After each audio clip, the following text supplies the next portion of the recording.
things we want to talk about, or just kind of to tee this up, is the importance of keeping your players on the ice. And I thought these statistics give you some perspective about hockey and what a demanding game it is. So in season, this is a study done over the past 7 seasons. In season, over 50% of the NHL roster will be injured at some point. Each team will lose roughly 250 man games to injury, right? And compare it, you're like, okay, well, what does that mean?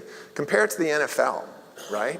The NFL is a pretty brutal sport. Hockey is almost 20 to 30% greater than the NFL in terms of games lost to injury. And so the question is like, look, the game's physical, right? It's like, how can you respond? How can you potentially, you're not gonna, our technologies are gonna help, manage knee-on-knee collisions or concussions or the physical hits, but it's gonna help with soft tissue, groin injuries, hamstring injuries, right?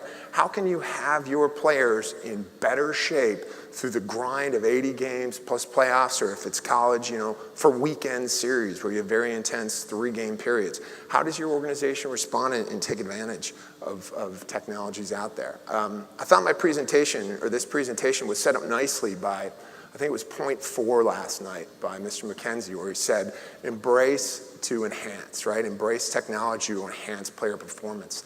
This is what this solution is focused on. So, all right, so if we know that it's a tough sport and players are injured, what's this performance cost of injury, right?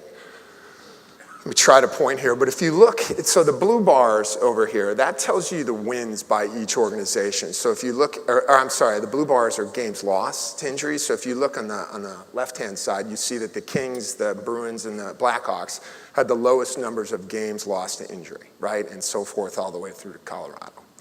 The orange bar represents victories over that span, right? So if you see that, you can see a real direct correlation between number of games lost to injury, fewer, translates to more wins, right? Is it a direct correlation? No, but I think it's reasonable, and everybody in the room understands that, listen, when you have your best horses on the ice, you're gonna win more. And so that's, this is a great demonstration of how teams with fewer injuries win more games.